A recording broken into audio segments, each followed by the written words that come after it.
The mystery of Fort Knox in Kentucky. Does it still hold America's gold, or is it just an empty vault? The United States has long maintained that Fort Knox holds about 147 million ounces of gold, worth hundreds of billions of dollars. But skepticism is growing. It's a question that has fueled speculation for decades, turning into something of a modern financial folklore. Well, joining me to discuss this is well-known market commentator Peter Schiff. Peter, thanks very much indeed for joining us. Well, my pleasure. Thanks for inviting me on.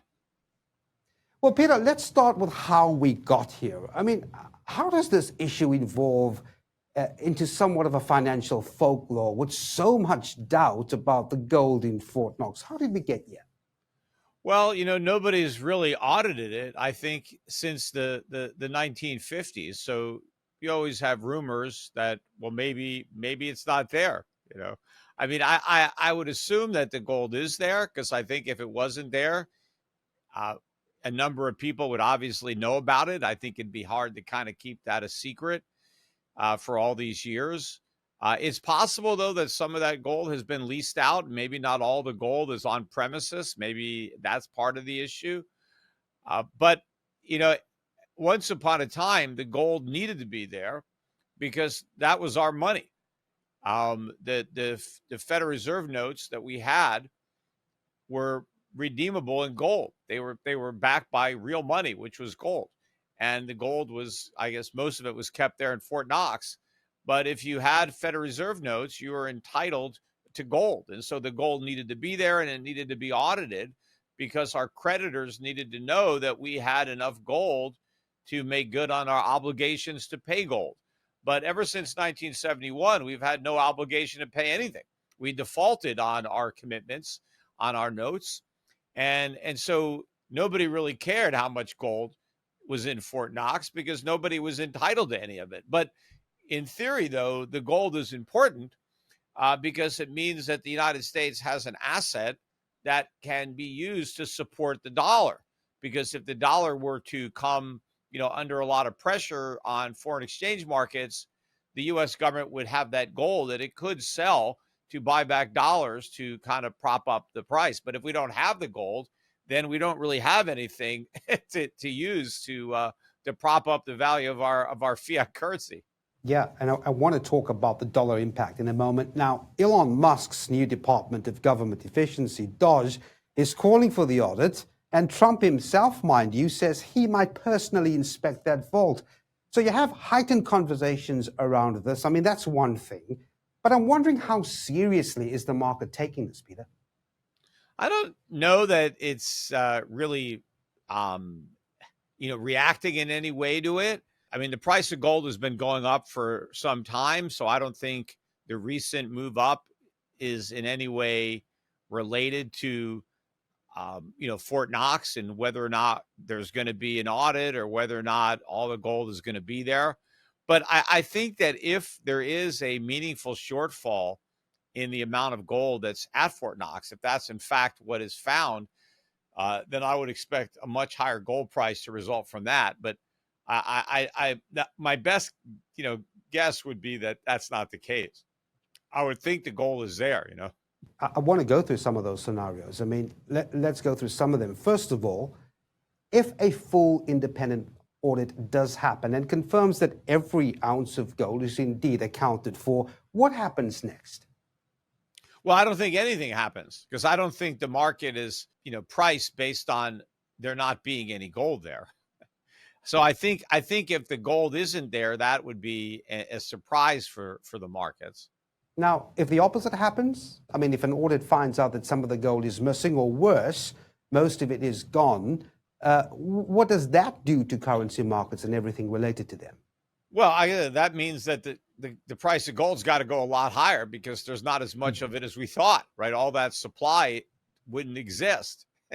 And I mean, it would exist, but it exists in the other supply that we know about, gold that's held by the public or gold that's held by foreign governments, but it wouldn't be held by the U.S. government, which would be a problem.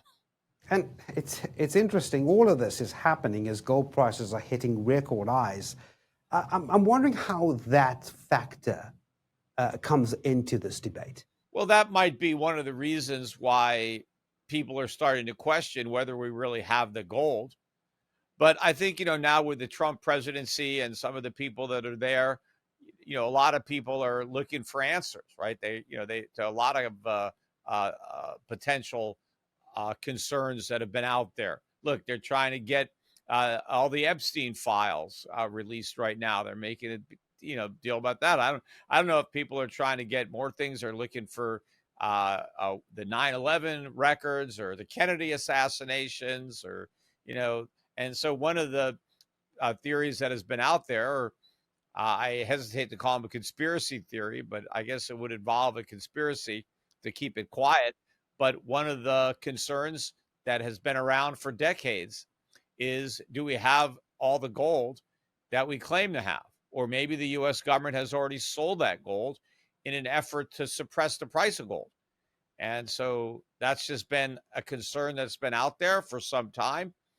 And people think, well, now that Trump's in the White House, we can be transparent. We can find out for sure, whether or not there's any truth to those speculations that the gold's not there, or is the gold in fact there? I know that Stephen Mnuchin, who was Trump's Secretary of the Treasury the first time around, I heard him interviewed, and he said he went down to the vault and he said the gold was there. I don't know how closely he examined it, whether he counted it all, what he did, but he seems pretty confident that the gold's there. Yeah, on that, I'm wondering, Peter, what an inspection should really entail. I mean, for the exercise to be convincing. Presumably, it's more than just someone walking around with a clipboard saying, yep, it's there. How do you think this should pan out? Yeah, well, you would need a real audit. I mean, somebody, professional auditors, and they have audits of gold vaults. Private vaults get audited all the time to make sure the gold's there. But you need to get a team of auditors in there that can account for all the gold and assay it, make sure it's not, some tungsten bar painted gold, and make sure it's actual gold, which they can do. And they can look at the serial numbers of the bars and they can match them with what the government is supposed to have. And they can see if, it's all there. If this turns into a political spectacle with Trump and Musk and others making just headlines, does that dilute the seriousness of the issue historically and now? I don't know, what their intentions are. Do they want to try to bring the U.S. back to some type of a gold standard, which would be a very positive development? So maybe that's one of the reasons they need to verify how much gold they have there. But no, I don't know what else they may be thinking about.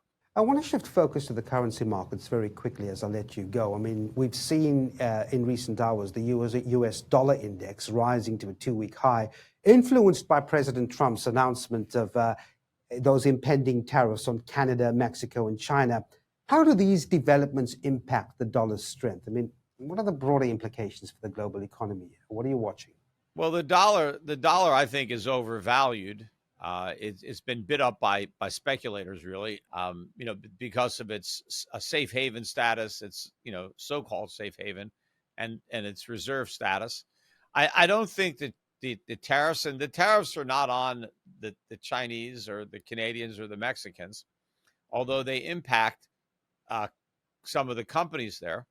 But the tariffs are on Americans. They're consumption taxes on American citizens, and they're targeted to imported products from those countries. So Americans will pay the tax, but there will be consequences, because if Americans can no longer afford to buy as much goods from those countries, then the businesses that were selling those goods will have to look for other customers. So either they're going to have to find customers in other countries to buy those goods, or their own citizens will buy those goods, or they'll stop producing those goods because there's not enough demand, and they'll produce something else with their capital and their labor and their land. But there is going to be an impact. But it's Americans who pay the tariffs. But I don't think the tariffs are going to be enough to, solve our problems that we have in America. We have huge budget deficits. I don't think they'll collect enough revenue with the tariffs to offset the tax cuts, let alone the increase in government spending that we're going to get from higher interest on the debt and Social Security and defense and all the other expenses that keep going up. Even if Doge manages to cut a lot of waste, fraud, and abuse, they're not going to get rid of enough of it to offset all the other spending increases. And I don't think that our trade deficit, we just got the trade deficit today for January. I mean, it was a real shocker. I mean, it's just unheard of to have a deficit this large. It's an all-time record high. Nothing's that even compares. It was like $153 billion merchandise trade deficit in a single month. Just absolutely phenomenal. Some of that may be companies trying to get goods in before the tariffs, but the trend was already accelerating before this. So it's a horrific number. And the tariffs aren't going to turn that around. The United States just doesn't have the industrial capacity to produce the goods that we're now importing. And in order to get that capacity, it's going to take many, many years of capital investment and the rebuilding of supply chains and the training of workers. And that can't be done without a massive recession between now and then, which would be a necessary part of the cure, even though it may be painful for a lot of people. It's what we need. We need higher interest rates. We need more savings and capital investment. We need less consumer spending and government spending and consumption. But I don't see that happening. So I just see the tariffs as being a tax increase on Americans. And I think the impact will be a lot greater here than it will be abroad. I don't think it's good for the dollar either. I think the dollar is going down, Yeah, Peter, as I round up and let you go, I just want to pick up on that last point. You see a recession is inevitable? Well, I think we've been in a recession for some time in the United States. That's why Donald Trump was elected, because the voters, are living in a recession and they're hoping for change. That's why, the economy was the number one issue, because it's so bad and it's getting worse. And I think eventually the statistics are going to bear that out. But I think we've been in a recession, and maybe the government will come back and redo the data and officially declare that the recession started, in early 2024, maybe even sooner than that, or, earlier than that. Well, we're going to have to leave it there. Well, thanks very much indeed, well-known market commentator, Peter Schiff. Appreciate your time. All right. Take care.